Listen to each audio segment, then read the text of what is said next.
বিশিষ্ট কেইবাগৰাকীও বুদ্ধিজীৱী সাংস্কৃতিক কৰ্মী ইয়াত উপস্থিত আছে আৰু ভাৰত জোড়ো অভিযানৰ মুখ্য উপদেষ্টা অসম শাখাৰ ডক্টৰ হীৰেন গোহাঁই আমাৰ মাজত আছে, ডক্টৰ কুলেন্দু পাঠক আছে, লোকনাথ গোস্বামী আছে আৰু বিভিন্ন ৰাজনৈতিক দলৰ নেতাসকলেও আমাৰ অনুৰোধ ৰক্ষা কৰি নিমন্ত্ৰণ ৰক্ষা কৰি আজি ইয়াত উপস্থিত আছে। সকলোৰে নাম লোৱাটো সম্ভৱ নহয় আৰু সৰ্বভাৰতীয় নেত্ৰী দুগৰাকী নেত্ৰী AICCৰ তেখেতসকলো অসমতে আছে এতিয়া আৰু গম পাই আমাৰ নিমন্ত্ৰণ ৰক্ষা কৰি তেখেতসকলো উপস্থিত আছে। মই তেখেতসকলকো আদৰণি জনাইছোঁ। I welcome you to this historic event. গতিকে আমাৰ আজিৰ তাৎপৰ্য আমাৰ সাধাৰণ সম্পাদক নাগৰিক সমাজৰ ভাৰত জোড়ো অভিযানৰ মুখ্য আহ্বায়ক সমন্বয়ক পৰেশ মালাকাৰে ভালদৰে বুজাই কৈছে যে আজি কোনোবাই সুধোতে মই কৈছোঁ সংবাদ মাধ্যমক যে সমাজত যিটো অসূয়া অপ্ৰীতি যি ঘৃণাৰ মনোভাৱ চাৰিওফালে বিভাজনৰ যি ৰাজনীতি সাম্প্ৰদায়িক যি ৰাজনীতি তাৰ বিৰোধিতা কৰিবৰ কাৰণে অন্তৰেৰে আজিৰ দিনটোতকৈ আৰু ভাল দিন অসমীয়াৰ বাবে কি হ'ব পাৰে। গতিকে আজি মেঘৰ জুইয়ে আমি ইয়াত এটা প্ৰতীকধৰ্মী হ'লেও আয়োজন কৰিছোঁ।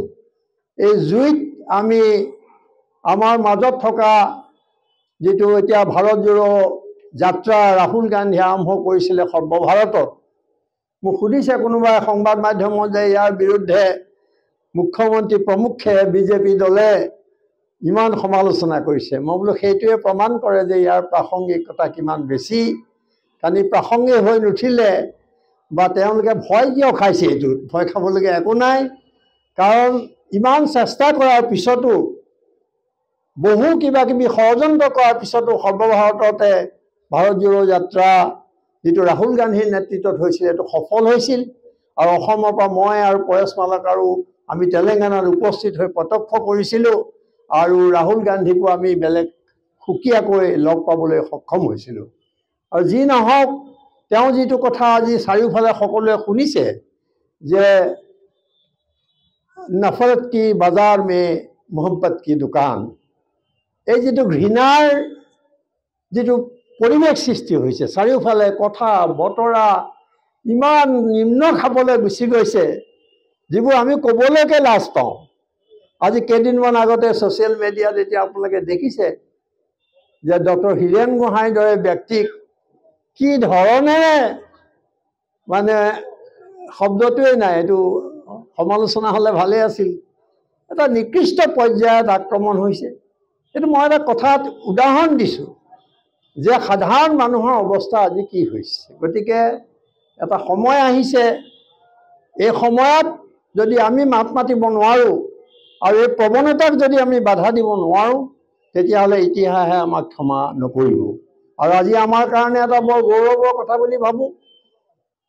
অন্ততঃ আমি আগতেও কৈছোঁ এই কথাটো, দিল্লীৰ যোগেন্দ্ৰ যাদৱৰ নেতৃত্বত যিটো ভাৰত জোড়ো অভিযান আৰম্ভ হৈছে সমগ্ৰ দেশত চলি আছে, তাতো আমি কৈছোঁ যে এই ঐতিহাসিক ক্ষণৰ সাক্ষী হ'ব পৰাটোৱে হৈছে আমাৰ কাৰণে গৌৰৱৰ বিষয়।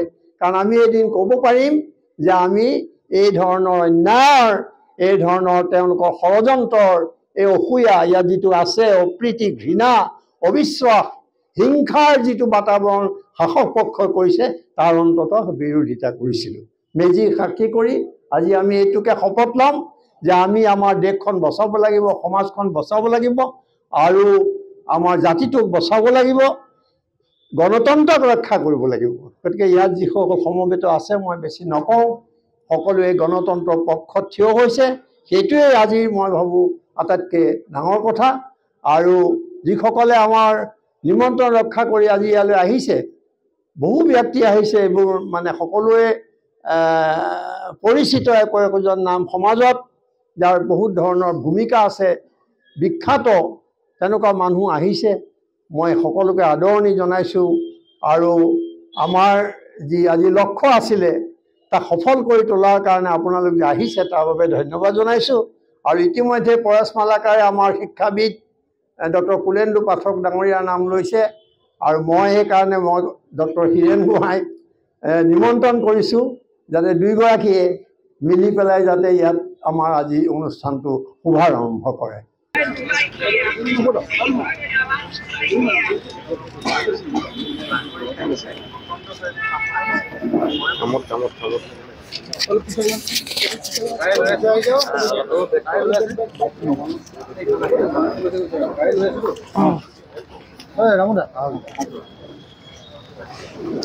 আৰু পিছুৱাই আহিলে আৰু আহিব ৱাইডত পোৱাই নাই।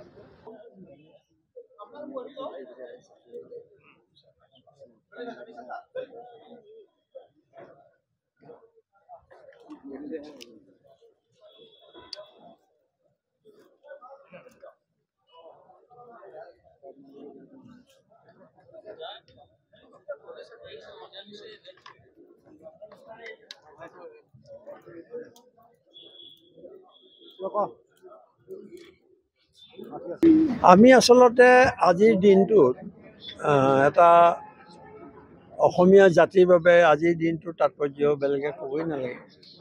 আৰু একে সময়তে ভাৰত জোৰো যি ন্যায় যাত্ৰা ৰাহুল গান্ধীয়ে মণিপুৰৰ পৰা আৰম্ভ কৰিছে আজি, সেই দিনটোৰ লগতো এক প্ৰকাৰ এটা হিষ্টৰিক মমেণ্ট বুলি আমি ক'ব পাৰোঁ। আৰু আমাৰ ইয়াত আপোনালোকে জানে বিভিন্ন সময়ত আমাৰ কথা শুনিছে আপোনালোকে যে ভাৰত জোৰো অভিযানৰ ইয়াত এটা শাখাৰ দৰে আৰু অসম চেপ্টাৰ ভাৰত জোৰো অভিযান যিটো যোগেন্দ্ৰ যাদৱজীয়ে কৰিছে, তাত আমাৰ অসমৰ পৰাও তাত খুব সক্ৰিয়ভাৱে আমি অংশগ্ৰহণ কৰি আহিছোঁ নেশ্যনেল কনভেনশ্যনত। আৰু আগতেও ভাৰত জোৰো যাত্ৰা আৰু ভাৰত জোৰো অভিযানৰ মাজত এটা পাৰ্থক্য এইটোৱেই যে ভাৰত জোৰো অভিযানৰ নেতৃত্বত আছে ভাৰত জোৰো যিটো অভিযান ইয়াত লেখা আছে সেইটোৰ নেতৃত্বত আছে ভাৰতবৰ্ষৰ যিবিলাক চিভিল ছ'চাইটি বডি নাগৰিকসকলৰ যিবিলাক কমিটি আছে সেইবিলাক আছে। তাত কমেও 150ৰো বেছি সংগঠন তাত জড়িত হৈ আছে এখন প্লেটফৰ্মত। আৰু আমি অসমত আজি এই দিনটোত ভাৰত জোৰো অভিযান আৰু অসম নাগৰিক সমাজ আপোনালোকে জানে আমি একেলগে কাম কৰিছোঁ। আৰু মই অসম নাগৰিক সমাজৰ সভাপতি হিচাপে আৰু পৰেশ মালাকাৰ ভাৰত জোৰো অভিযানৰ এগৰাকী সমন্বয়ক হিচাপে আমি আজি ইয়াত সমবেত হৈছোঁ। বিভিন্ন ৰাজনৈতিক দলৰ মানুহ আহিছে, নাগৰিক আহিছে, গণতন্ত্ৰপ্ৰেমী মানুহ আহিছে, পৰিৱৰ্তনকামী মানুহ আহিছে। গতিকে আমি ভোগালী উদযাপন কৰিম অলপ বেলেগ ধৰণে। আপোনালোকে দেখা পাব জনগণ মন এইটো এটা অভিযান হ'ব, এইটোৰে আজি শুভ উদ্বোধন হ'ব। কিন্তু দেখিবলৈ পোৱা গৈছে যে কৃষকপক্ষই কিন্তু ভাৰত জোৰো ন্যায় যাত্ৰাই হওক বা এইবোৰক কিন্তু সমালোচনা কৰি আহিছে। মুখ্যমন্ত্ৰীয়েও বাৰম্বাৰ সমালোচনা কৰিছে, বিজেপি ফালৰ পৰাও সমালোচনা হৈছে, কৈছে যে এনেকুৱা ধৰণৰ যাত্ৰা ইয়াক কৰি কোনো ধৰণৰ প্ৰভাৱ নপৰে। তেওঁলোকে ইমান উদ্বিগ্ন হোৱাৰ কাৰণ আৰু যেতিয়াই বেছিকৈ সমালোচনা কৰিব, গোটেই ভাৰতবৰ্ষত ভাৰত জোৰো যাত্ৰাই এটা সাংঘাতিক ধৰণৰ প্ৰভাৱ বিস্তাৰ কৰিলে, এইটো সকলোৱে দেখি আছে। গতিকে শাসক দলে তাক অন্য পদ্ধতি নিবৰ কাৰণে বা মানুহৰ মাজত যাতে প্ৰভাৱ বিস্তাৰ কৰিব নোৱাৰে তাৰ কাৰণে চেষ্টা কৰাত আচৰিত হ'বলগীয়া একো নাই। আৰু অসমৰ বেলিকাটো আৰু সাংঘাতিক কথা, ইয়াততো আৰু গণতন্ত্ৰৰ ওপৰত এটা বেলেগ ধৰণৰ আক্ৰমণ চলিছে।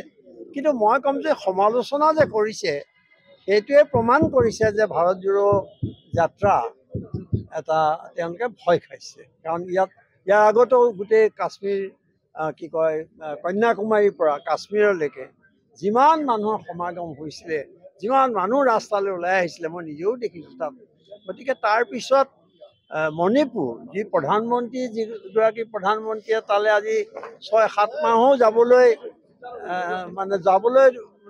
এবাৰো ভবা নাই যিজন প্ৰধানমন্ত্ৰীয়ে দেশৰ প্ৰথমবাৰ এনেকুৱা এটা সাংঘাতিক হয়। মণিপুৰ জ্বলিয়ে আছে এতিয়াও, তাৰপিছতো যোৱা নাই। আৰু তাৰ পৰাই ৰাহুল গান্ধীয়ে এটা বাৰ্তা দিব খুজিছে আৰু মণিপুৰৰ পৰা আজি আৰম্ভ কৰিছে।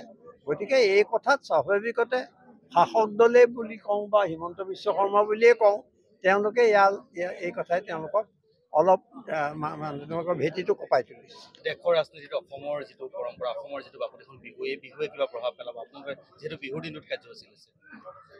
বিহুটো আমিতো সদায় আপোনাৰ কি কয় মেজিৰ জুইত আমি বহুত কামনা কৰোঁ, আমি শপত খাওঁ, তাত আমি মানুহৰ প্ৰেম এতিয়া সমাজখনত যিধৰণে ঘৃণা বিয়পাই দিয়া হৈছে, মানুহৰ মাজত যিধৰণে বিভেদ অনা হৈছে, আজিৰ দিনটোতকৈ আৰু ভাল দিন কি হ'ব পাৰে? অসূয়া অপিতৃ এইবিলাক যাতে আঁতৰি যায়, মানুহৰ মাজত যে এটা ভাল ভাৱ হয়, আৰু সেইটো কাৰণে আজিৰ দিনটোতকৈ ভাল দিন হ'ব নোৱাৰে। ইয়াৰ বেলেগে বিকৃত কৰিব পাৰে, কিন্তু অসমীয়া মানুহৰ মনত ভোগালীৰ যিটো তাৎপৰ্য সেইটো সাংঘাতিক দিন। গতিকে আজি মই ক'ব খুজিছোঁ যে এটা ঐতিহাসিক ক্ষণ এইটো, যিটো ক্ষণত আমি গণতন্ত্ৰ ৰক্ষাৰ হকে মানে এটা পদক্ষেপ গ্ৰহণ কৰিছোঁ।